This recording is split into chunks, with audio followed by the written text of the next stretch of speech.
আচ্ছা, জি। সুযোগ নিতে চাই। কারণ সুযোগ সদ্ব্যবহার করা দরকার। থ্যাংক ইউ স্যার যে সুন্দরভাবে একটা কোর্স কমপ্লিট করার সুযোগ করে দিয়েছেন। আজকের ক্লাসের বিষয় বলবো লাস্টের ৩ টা ক্লাস করার পরে অনেক কয়টা ইভেন্টে অংশগ্রহণ করেছি। ইভেন মাত্র 3 স্টার পর্যন্ত পাইছি। লোগো ডিজাইনই করেছি। হুম। হতাশ ছিলাম যে আমি হবে না আমার দ্বারা।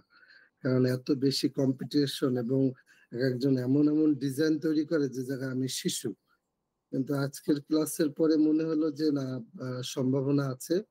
হতাশ হওয়ার কোনো বিষয় নেই। সো যদি যে প্রতিযোগিতা আছে এখানে কাজ করলে নিজের ট্যালেন্ট যদি বৃদ্ধি করতে পারি, তো অবশ্যই ভালো কোনো পর্যায়ে যেতে পারবো। Thank you so much sir আপনাকে যে এবং আমি এটা ১ম এই বলেছিলাম যে আপনি যেভাবে হাতে ধরে শিখিয়েছেন আমাদের যেটা আমাদের জন্য ব্লেসিং। যে আপনার মতন টিচার আমরা পেয়েছি যে সুন্দর টিচিং যেখানে আমি সবচেয়ে এই একটা ক্লাসে আমি দেখলাম যে টিচার হিসাবে আপনি বিরক্ত হন নাই। কারণ একজন কথা বলছে তার ভিতরে আরেকজন কথা বলছে কিন্তু আপনি সুন্দরভাবে সবারই উত্তর দিচ্ছেন বা টেকনিক্যালি ভাবে জিনিসগুলো বুঝাচ্ছেন। So thank you so much আপনাকে যে সুন্দর ভাবে আমাদের যন্ত্রণাগুলো সহ্য করার জন্য। অনেক জ্বালিয়েছি আমরা। পার্সোনালি অনেকে হয়তোবা আমার মতন অনেকে মেসেজও দিছে এইটা বুঝি না ওইটা বুঝি না বুঝান। তো থ্যাংক ইউ সো মাচ আপনি আমাদেরকে সন্তানের মতন গড়ে তুলেছেন এর জন্য।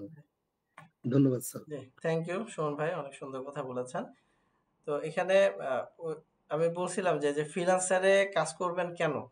ফ্রিল্যান্সারে শুধু ১ টা মাস প্র্যাকটিসের জন্য কাজ করবেন। ঠিক আছে? এখানে ফাইনাল আমাদের টার্গেট না। আমাদের ডেস্টিনেশন কিন্তু এটা না। আপনি যদি এটাকে ডেস্টিনেশন বানান, ওই হতাশায় পড়বেন। দিন শেষে দেখা যাবে কাজ করতে পারবেন না। তো এইজন্য ১ টা মাস শুধু প্র্যাকটিসের উদ্দেশ্যে এখানে সময় কাটাতে হবে এবং রিয়েল একটা মানে আপনি ফিল পাবেন যে ক্লায়েন্টরা কিভাবে কাজ দেয়, কোন ধরনের কাজটা পছন্দ করতেছে। এই জিনিসটা এখান থেকে কিন্তু বোঝা যাবে এবং একটা ভালো অভিজ্ঞতা হবে। এই অভিজ্ঞতাগুলো ১ম এ আ লোকালি কাজ করে হচ্ছে এই অভিজ্ঞতাগুলো থেকে আপনার ফিন্যান্সিয়াল অভিজ্ঞতাটা অর্জন করা লাগবে। যখন এটা হয়ে যাবে, এর পাশাপাশি আপনার Fiverr, Upwork এগুলোর প্রোফাইল রেডি করা, প্লাস ওগুলোতে আস্তে মুভ করা।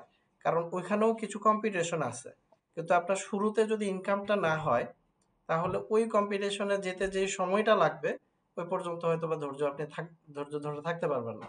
তো এইজন্য মানে ইনিশিয়ালি শুরু করার জন্য অল্প হোক, বাট শুরু যে করছেন, এটার জন্য এই লোকাল ক্লায়েন্টদের কাজ করাটা খুব বেশি ইফেক্টিভ। ওকে? তো আশা করি আপনারা ইনশাআল্লাহ সবাই শুরু করে দিবেন আরকি। আচ্ছা, আর